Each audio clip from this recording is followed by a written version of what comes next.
So good evening, everyone. It's wonderful to see you on this cold winter night here in the Cape.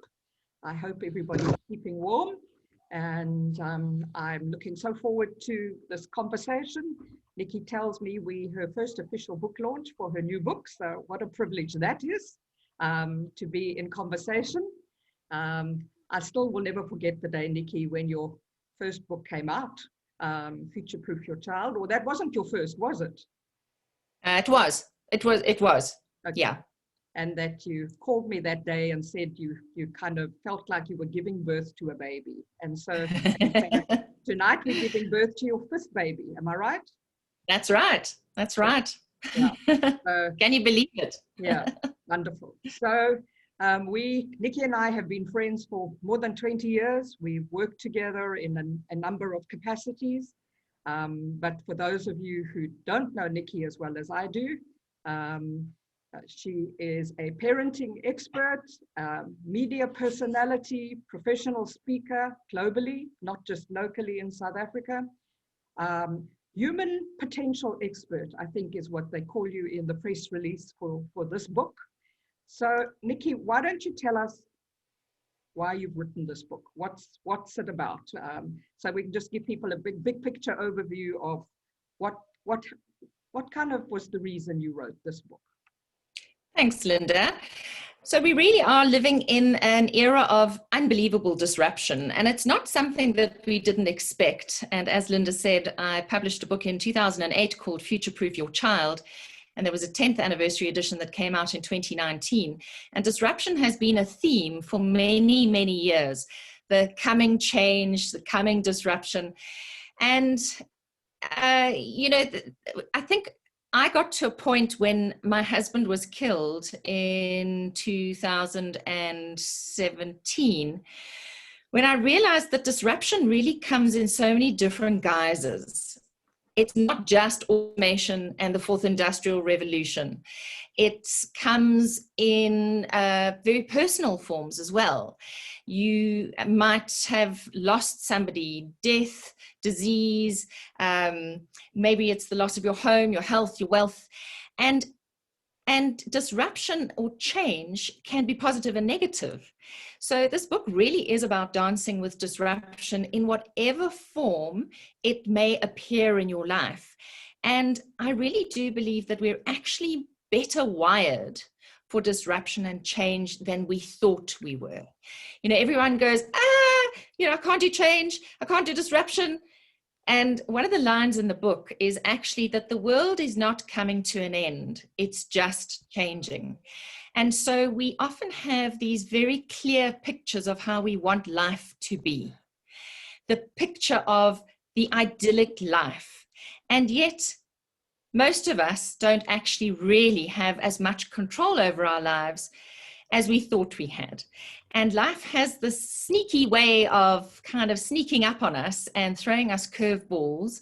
It could be that you thought you'd be married forever and then you get divorced.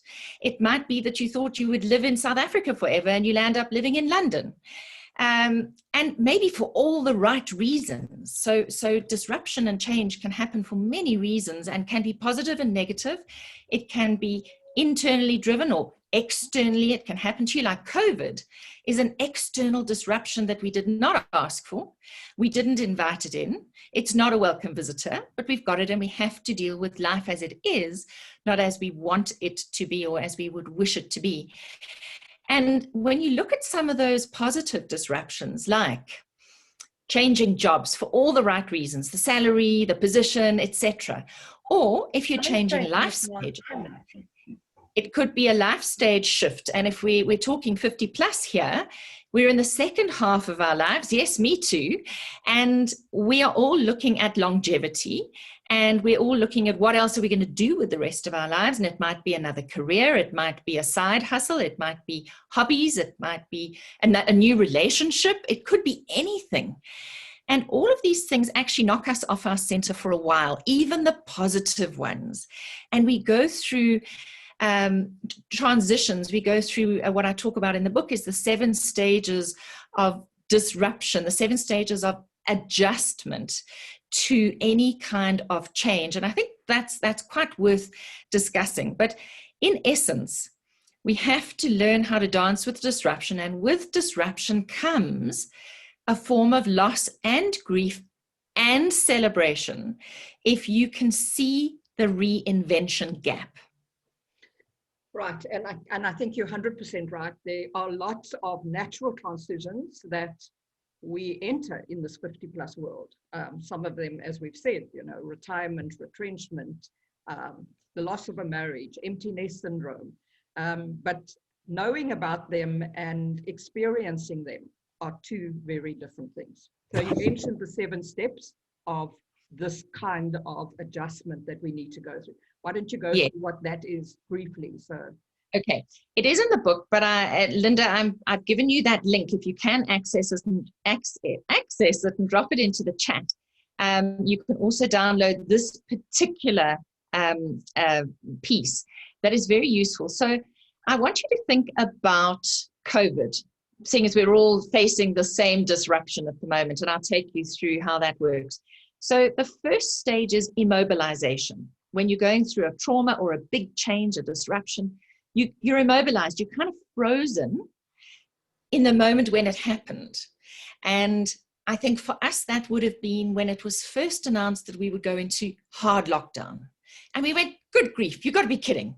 You got to be joking. Yeah, no, this is never going to happen. And then it did.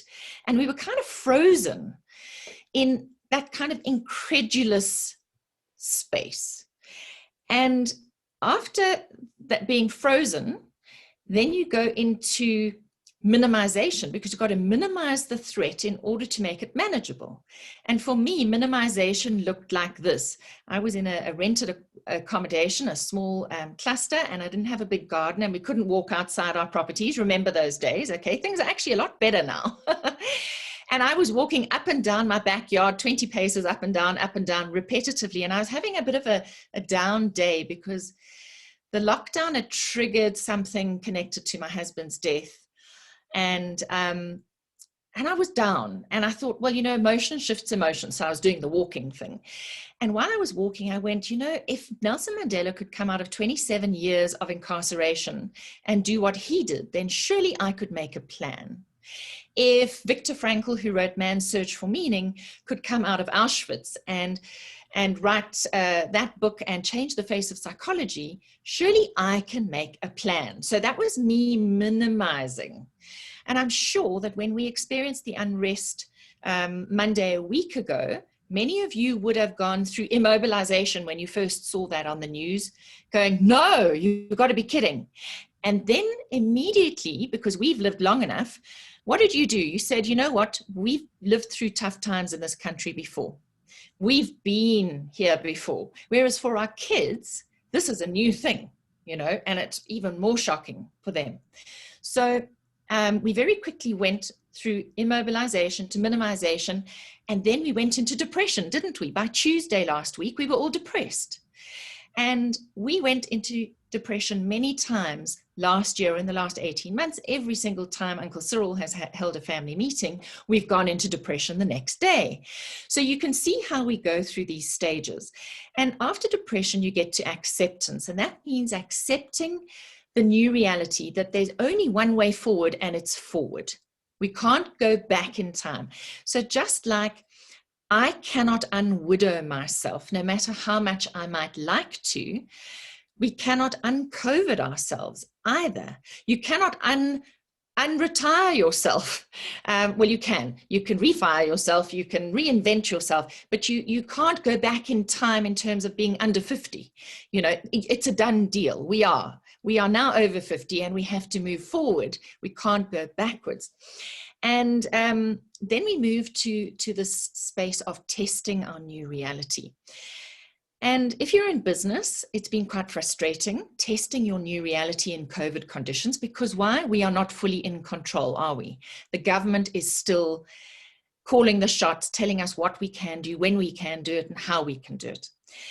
Let's take another example that is closer to home. If you remember, or maybe you've got grandchildren, or if you remember your own children, when they start in a new school, for all the right reasons. You know, there's been all this research about what's the best school for this child or the family. And the child's so excited to go to grade 1 or go to grade 8 in high school, whatever it is, but it's a new school. But the reality dawns that I'm going to a new school usually the day before. So the excitement dies away and the fear comes up. And that's when they become immobilized, and then they have to minimize. And you say, don't worry, you survived primary school, you'll survive this. And then they eventually start testing this reality of being in a new school with no friends. And the brain is a very clever thing. So the brain works out a strategy of how to make a new friend, and the child then tries to make a new friend using that strategy. If it works, they do it again and again and again, and they make lots of friends. If it doesn't work, the brain's so clever, it'll go back to the drawing board and make another strategy. And then they try. So that's testing the new reality. And I think a lot of our frustration and our irritation and anger through COVID has come in the testing phase because we're not fully in control and we're not calling the shots. So that helps you understand, why you might be feeling what you're feeling. And then you go to searching for meaning. That's the sixth stage. And then we internalize our new reality. And I think just in terms of COVID, it's quite an interesting thing that we've very quickly forgotten how much we complained about the world before COVID. In fact, the world was not perfect prior to COVID. And we had a lot of complaints about stress and commuting and traffic and all sorts of things. And now, we've forgotten that. So I think it's important to, when you get to that internalization, you get to a point where you say, actually, life's okay. In fact, life's quite good. So we get through all of those stages to a place where we can really accept where we are and see that we've managed to make it work and life is good. When we can claim life is good despite the changing of circumstances, that's where we need to get to. And I have to say that having lost my husband, and the book does talk about, it gives a thin slice of my walk through what I call the shadow lands since my husband's murder. And it's a really, it's an interesting journey to become really self-aware of the fact that you've walked through all these stages and they're not linear. You actually go in and out of them, backwards and forwards through them, which is why I said every time Uncle Cyril has addressed us, we've gone back into depression. And then we start all over again. But you seem to go through things quicker and faster because you get, can I say, grief fit. And we get better at doing the grief and the loss, whether it is because of a person who's died. And to anybody, on this call who's lost someone through COVID, my condolences to you. And it's such a shocking space to be in. And we never know what to say to people when they've lost somebody special. And I'm putting out a message on Friday, tomorrow actually. So if you get onto my database, onto my mailing list, you'll get this video. And it's what to say when people lose somebody. And actually, there's nothing else you can say except I'm so sorry for your loss. And there are no other words really. It's such a tough space. And how do you deal with children at the moment who've lost their childhood due to COVID? Well, you've got to create a new childhood, a new kind of childhood. And if you've transitioned into a new stage of life, which many of you have, we really have to reinvent ourselves and open ourselves up to possibility and opportunity. And when one door closes, if you have opportunity eyes, new doors and windows are always there. And Linda, maybe that leads on to the collateral damage, collateral beauty. I've got one other question before I get to the collateral damage process that you've got in the book. So it's a personal one, and it is about Simon's death.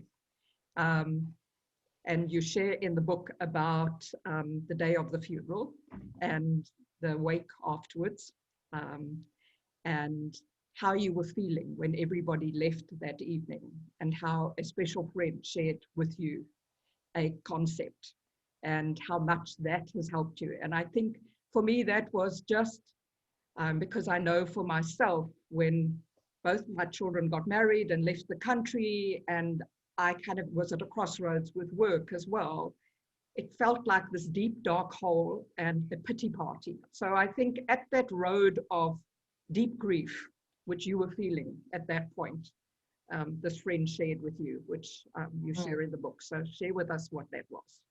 Yeah, so this is my comma full stop process, or framework. Shall we call it frameworks? Because if you can reframe where you find yourself, you have the power to reauthor your life. And that does take self-awareness, of being able to feel what you're feeling and being aware of what you're going through, but also keeping in mind that nothing good and nothing bad ever lasts forever. Nothing good and nothing bad ever lasts forever. So that saying, this too shall pass, is actually very, very true. But time is, of course, a healer.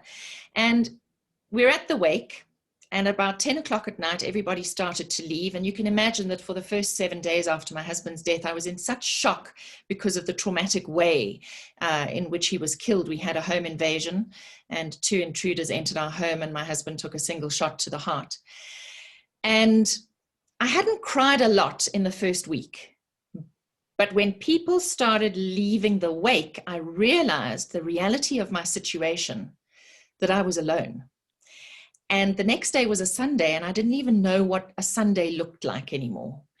And I'm one of those people who likes to have a vision and plans, not just for the next week, but for the next couple of years. And suddenly all of that had ground to halt, had been shattered, had been taken away in this really brutal way. And I started to cry. And fortunately, a friend standing right next to me, who just happened to also be a psychologist, said, "Nix, what's happening for you?" And I just said, this moment feels like a full stop in my life, like the end of everything I know. And I don't know what tomorrow looks like. And she said, "Can I encourage you to try and to turn this full stop into a comma, I've got to do it this way because of Zoom, a comma and ... And she said, it's a pause in your life. It's not the end of your life. And she said, and the dots are the future that you are going to create for yourself. And for me, I think that was such a critical thing that she said. She gave me responsibility for my own future, for creating my own future. And I think so often when we go through stuff, it's sore, it's sad, it's frightening to be out there alone, whether it's the fact that you've walked away from a corporate job and now you're setting up your own business, or whether you've decided that it's time to actually retire. You're walking into the unknown. You can't see that future. You're actually creating your future as you go along. And it's easy to fall into that victim space. And it's easy to put your hands up and go, I didn't ask for this. This isn't a welcome visitor in my life.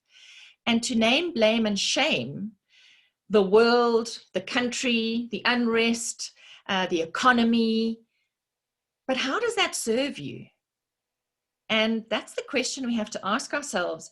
If we get stuck in that victim space, we allow ourselves to be buried and we get frozen. If we allow the disruption, whatever it is that's going on in your life, to break you open and plant you like a seed, it's a very different scenario to being buried as a victim. And Edith Eger, in her book, The Gift, now she published her second book at 92. She's a Holocaust survivor. And in that book, she says, if somebody throws you a lifeline or a life raft, you must participate in your own rescue. And it's such a powerful, powerful quote, that, because if people are throwing you life rafts and you don't grab on, then you're being a victim. You have to grab on to participate in your own rescue, and you have to do the work. And what was my challenge what was the challenge I was being given through my husband's death? It was to discover who was Nikki without Simon. And we'd been together, Linda, you know, for 28 years, and 26 of those we were married, and 23 of those we lived in the same house. And we had two beautiful boys who were 18 and 22 when Simon was killed. And I was being called to discover who is Nikki without Simon. And we start seeing ourselves through the lenses of other people who we spend a lot of time with. So I saw myself, obviously, through Simon's lens often. And think about your job, or the jobs you've had, or the position, the last position you had, or the position you currently have in whatever work you do, is you also get defined by that very often. And so when you go through a disruption and a change, it's about how you see yourself now.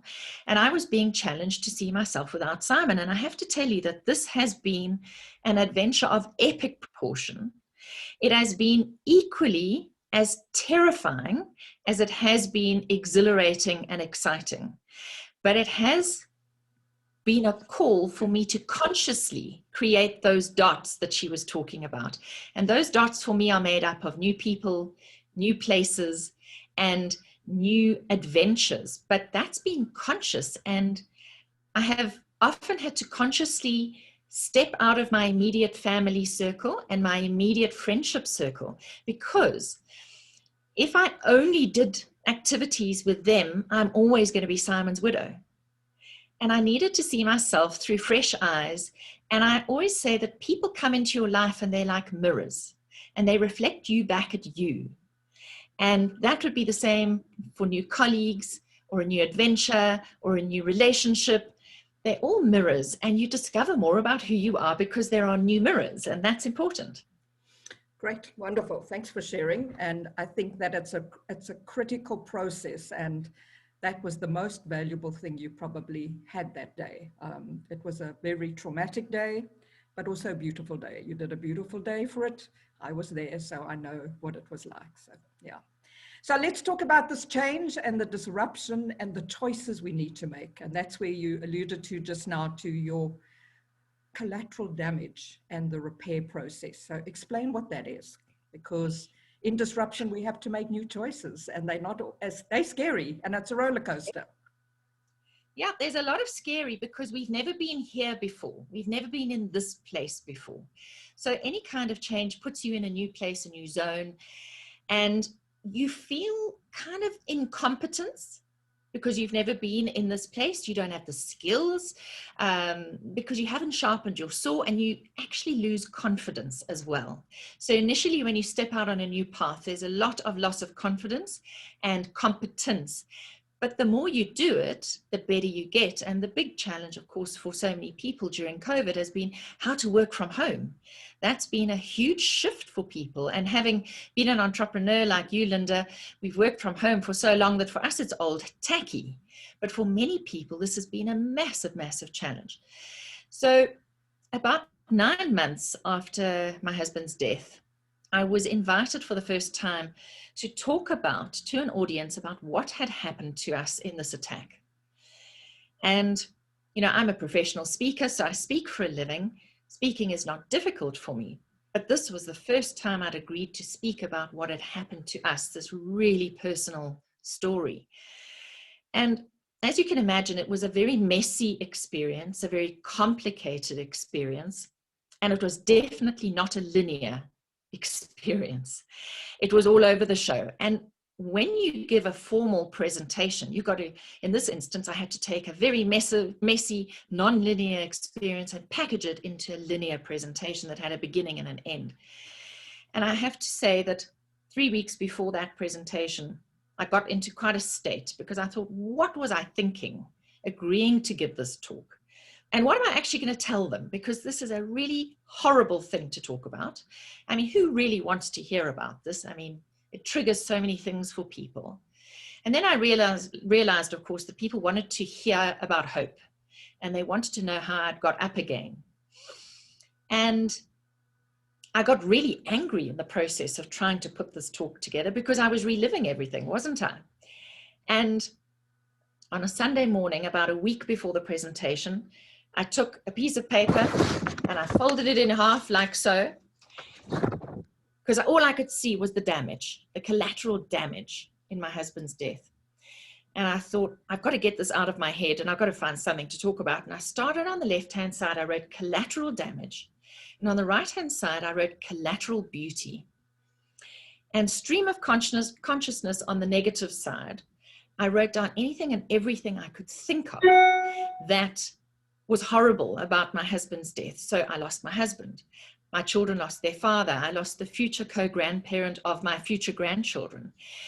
In the same breath, we lost our home because my youngest son would never come home and sleep at our house again. And so we had to sell our home of 23 years. So we were like refugees in our own lives, actually. And then, you know, when you lose somebody, lots of people come and pay their condolences, and most of them are beautiful. But occasionally people arrive and they tell you, they dump on you, when this happened to me, ... And they dump their stuff on you, and it's actually not what you need. Or they're going through a bad time in their lives, and your pain has triggered their pain. And I promise you, when you are the widow or the widower, you've got to be a very forgiving person sometimes because you hear a lot of stuff. And so I wrote down all of those situations, and you know, the insurance claims and the wrapping up of the estate and the irritation and the angst and the feeling like an invisible number in the bureaucracy of wrapping up a life. In fact, I've developed a whole range of talks around wrapping up a life since then, because it is such an interesting space. And there's so much work to be done in that space to help people to wrap up their lives in a better way. Anyway, so I wrote and I wrote and I wrote until I could write no more. And I got to 2.5 pages of collateral damage. And when I was exhausted and couldn't write another thing, I decided I would attempt the collateral beauty side of the page. And I knew there were at least 5 or 10 things that I could write down on that side of the page. Once again, stream of consciousness, not judging anything. As it came to mind, I just wrote it down. A new door or window that had opened, the amazing people that had walked into my life, some of the interesting experiences I'd had, some of the books I'd read, the things I'd learned about myself already in the 9 months. And I completely blew myself away, because 5 pages later, I was still writing. 5 pages, twice as much collateral beauty as collateral damage. And I actually did the same exercise, Linda, for COVID. I was going on to a radio show in the early stages of lockdown, and I was being asked to help people to deal better with lockdown. And I had a bit of time and a torn piece of paper in front of me, and I quickly folded it in half, and I wrote collateral damage, collateral beauty, because I thought this is an exercise that could work for COVID too. And I quickly wrote down 10 negatives while I was waiting for the presenter. And I got onto the positive side, and I was like racing the clock here because I knew she was coming for me. And I wrote down more positives than negatives. And that was just in a couple of minutes of downloading while I was waiting to go on air. And so with every audience that I've spoken to during COVID, I have shared the collateral damage, collateral beauty exercise, because it's an exercise in how to keep perspective. And when you're going through tough times, sometimes things can feel really, really dark, and you lose perspective. It's like having your face too close to the window pane and you just can't see, or too close to the mirror. And we have to be able to step back to get a bit of perspective, some distance from the issue, in order to see that there is actually a positive side to the negative. And so I hope that that'll be something really helpful and useful for everyone here tonight. That's great, Nikki. So, you know, having read the book, and I know you've got it in different parts, so maybe just explain the different parts of the book and who your audience is that you've written for, because it's wide. Yes, it is wide. In fact, in the bookstores, what Penguin does is they work out which section in the bookstore it should appear in. And it does appear in a few different sections, from psychology to self-development to business. So it's in all 3 of those sections. I mean, it could even be in the grief section because it would be appropriate too. And the parenting section. So it it's written in a way, I've written it for busy people because I know many people just can't sit down and read a book from beginning to end to get the answer. So the first section, the first, 30, 46, 50 pages is called Dancing with Disruption. So if you read the first section from beginning to end, after that, you can then just dip into the other sections. And the other sections cover working remotely, building your resilience muscle, leading yourself. And self-leadership is going to be key to the future, because this is not the last disruption we're going to go through. There will be many different kinds of disruption. You all know about climate change. You all know about automation. That's coming, let alone all our personal disruptions. So I really do believe we need to learn how to dance with disruption and lead ourselves through it. And then, of course, there's leading your team. And we've got two teams. We have our team at work and we have our team at home. And we have to learn how to dance with and lead both teams, because they're both essential for our happiness and our welfare. And there's lots of self-reflection exercises throughout the book as well. And within the leading your team at home is, of course, a bit of around family. So if you've got children or grandchildren, that will work for you. And there's so much about really shepherding your own energy. You know, self-leadership is about making choices around what we choose to do with our time and our energy, how we choose to direct our time and our energy, because that is actually what we do control, as well as our choices and our attitude in any given moment. And I think that was a really big lesson I learned through my husband's death, is I thought I was so in control of my life. And his death really shattered that perception that we control everything. In fact, I think we are far less in control than we think. Control is an illusion, but we have to embrace each moment and each choice we make in each moment. That is what we control. That's where our power sits. That's where our power to choose sits, is in each and every moment. And we've got to avoid getting stuck in the past. And if I can give you an analogy of a motorboat, which has got a motor on the end, you know, often people are looking back at the wake behind the boat and they think that's what's powering the boat. But that's in the past. You have no control over the wake. You just need a wave to come and it'll destroy the wake. Your power is in the motor that you are holding the tiller to, and you're determining how fast it goes and in which direction it goes. And we need to focus on what's going on in the motor right now, not in the wake that was created by the motor in the past. Great, wonderful, Nikki. I think I'm going to allow some questions, if you don't mind. I think that would be useful. So whatever question you have for Nikki, does anyone have one? Just put up your hand.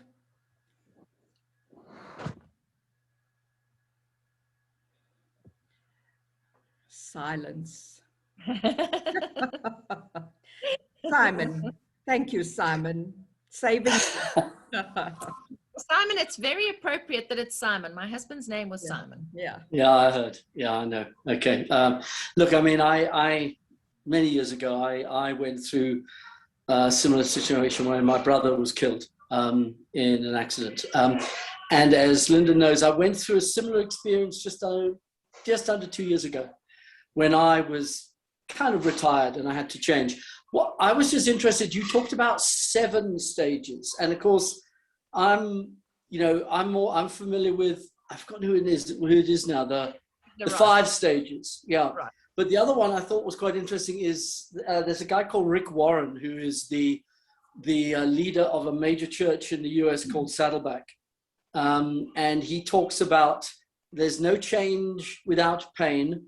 And there's, actually, I must find it before I say it. Let me just, because I've got it here on my, oh dear. Quotes. Let's see, change. Here are. There's no growth without change. There's no change without loss. There's no loss without pain. And there's no pain without grief. And that that's kind of stuck with me for a long time, in terms of what you go through. I'm just interested. Your book, is it just hard copy? Is it going to be online? What is okay? So it is available as an ebook. Linda was sent the Kindle version, and Okay. you can get it online. You can get it through Amazon. You can get it through Takealot. Yeah. That's where you'll get the Kindle version. Will be on Amazon, obviously. Yeah. And it's not in an audiobook yet. Mm. Yeah. So, No, it just what you were talking about the whole time just resonated a huge amount for me in terms of in terms of some of the things that I've been through. So yeah, no, I appreciate it. Thanks very much. Yeah, thanks, I think Simon. it's definitely a book in season for anyone over 50.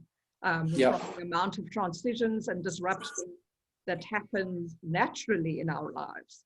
And this book can help you through many exercises and processes. I think what Simon raises, Linda, is the fact that we have to live holding the paradox of life in our hands, the ambiguity of life.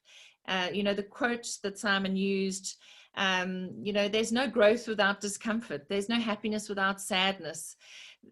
We hold this duality, and we have to get comfortable with holding this duality. And I think so often we think that death is not part of life, but it is. It's a continuum. It's one continuum. And, when you are over 50, you need to start looking at that second half of your life, and there will be many stops along the way. And your next home or your next job may not be your last. It may be 1 or 2 or 3 before the last. We don't know how long, but we know there will be different steps along the way. And I think it's about holding a flexible mindset. When we hold on too tightly to a carefully planned reality or a picture of how life must be in order for us to feel successful or happy or whatever it is, if we hold on so tightly and then it gets taken away from us, often not by our own doing, that really does have the power to bury you if you can't find that flexibility, it's a different way of seeing the world, of also knowing that you can build a new picture anytime you need to, or anytime you want to, or anytime you choose to, even if the picture that you had is smashed and taken away. We do have a choice on how it's going to play out next, because so much of it is based in how we see the world, whether we've got that fixed mindset or whether we've got that flexible mindset. And I just realized I do have another question, is how do we teach this, in my case, to my grandchildren or to our children? I mean, this is, they need to know that before they get to 50, surely. Yeah. So there's a lovely analogy in the book, and it's about glitter storms.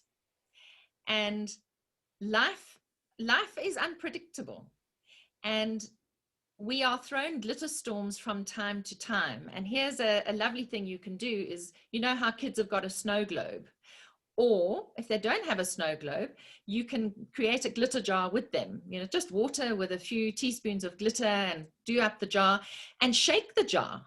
And then you put it down and you watch it. It's a lovely mindfulness exercise. But the thing is that the glitter always settles, always. And so we have to give our glitter time to settle. When we go through disruption, it's not going to happen immediately. We are still not settled from COVID. We're still going through COVID. And I think there's a nice analogy to use with children. And it's that there's a difference between an event and a process. An event would be a wedding. The process is a marriage. The event in COVID was hard lockdown, 5 weeks of hard lockdown. The process has been everything since then. And we are still in that process, and probably will be in that process for the next, we don't know, year, maybe longer, maybe for the rest of our lives. As if you lose somebody through death or divorce, you are always going to process that loss for the rest of your life in different ways.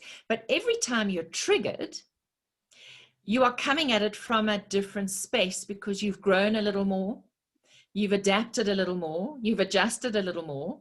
So your perspective is different. So I think that's very, very important. But use that glitter jar concept with young people. It's brilliant for teenagers as well as for kids, because it's the assurance that this too shall pass. The glitter always settles. And there's a lovely word here, and that is, or a nice phrase, everything is figure-outable. Everything is figure-outable. It may be hard. It may be hard. But you know what? I know you didn't ask for it. I know you didn't invite it in. I know you didn't wish for it. But I believe you can handle it. And I'm here to help you. How do you plan to help yourself? And then I'll support you. So it's to get people to actually come up with their own solutions instead of rescuing and saving them, which we so want to do, don't we, Linda? We want to save the world. Yeah, we want to send the boats and the lifeboats, and those lifeboats, as you say, we need to get into them ourselves and walk the journey. Jane. So I think the youth these days have really struggled in COVID. And I'm just interested in how you've observed your two sons coping with their loss of their dad, and compared to the way you dealt with your grief. Was it the same? Was it a difference? Jane, that's a fantastic question. And I do believe that grief is contextual and situational. And I say that because you've mentioned I have two sons, and we have three people who've been through the same loss with three completely different experiences of grief. Completely. We have grieved differently. We have grieved at different times. We have grown in different ways. We have grown at different rates. We have healed at different rates. It's been quite startling to actually cope with that in one family. One event, we were all in three different places at the same time when it was going down. My eldest son was in Ilovo at a party, so he wasn't home. His experience of the loss and the trauma is very different to my youngest son and I. And he and I were on different sides of the bathroom door. He was at gunpoint. I had locked myself away. That gives you a completely different perspective and a completely different story of the event. And if I think about friends of mine who were widowed before me, one was widowed, he was left a widower with a 5-year-old and 9-month-old twins. His experience of walking with trauma, loss, and grief and healing, completely different to mine with adult children, completely different to another friend of mine who was widowed. Her husband died of cancer when her children were about 11 and 15.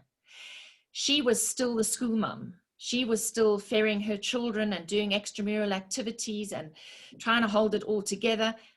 Because I was a little older, I turned 50, and my children were my son was finishing writing matric and my eldest son had finished tertiary education. I wasn't wiping noses and bums. And so a friend of mine, in fact, the friend who'd lost his wife when his babies were 9, 10 months old, said to me, Nikki, you have acquired a very rare form of freedom. You have been widowed. It's a public case. Everybody knows what happened. There is no stigma. You are over 50. You have a career. Your children don't need you minute by minute. And he said, you need to grasp this freedom because it's a gift. And it's a gift you will never get again. The minute you commit to a relationship again, a marriage, you will lose the freedom that you have currently got by default, not because you asked for it.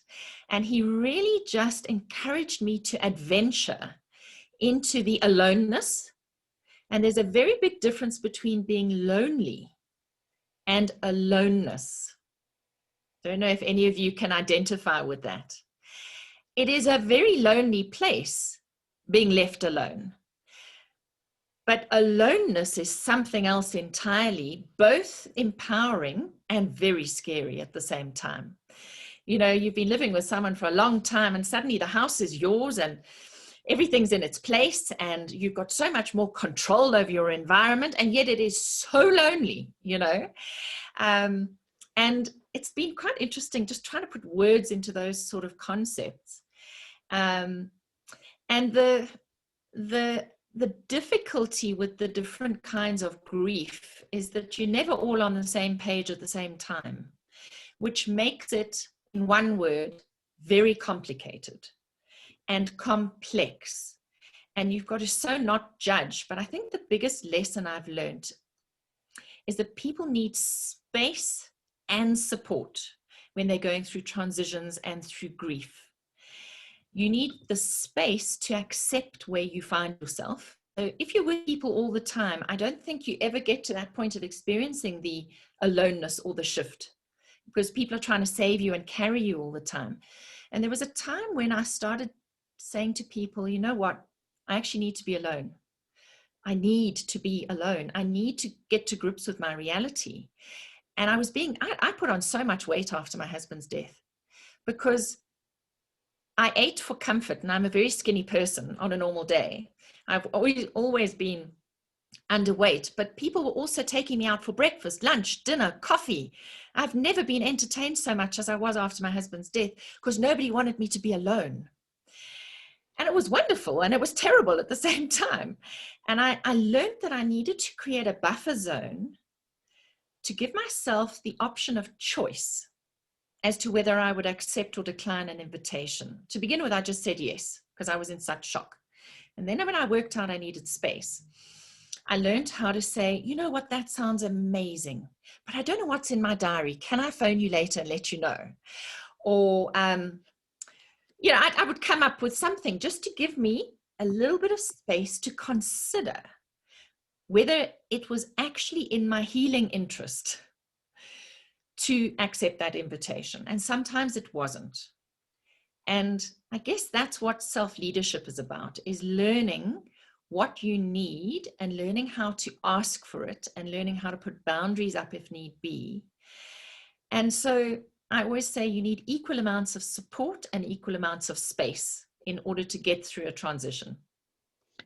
I think that was one of the greatest conversations you and I had. And when I left, that reflective moment where you said the three of you had three different stories from three different angles of the same event. And context for each of them in their grief is such an important part. So it certainly taught me something that, you know, that's the one thing I love about who you are. You can succinctly find the lesson that works for human potential, which is why you are called the human potential expert and why this book is so good, because it will help many, because you have a number of processes through the book that you've experienced and learned, which are helpful for other people, which is great. Any other questions? We've got about 8 minutes left.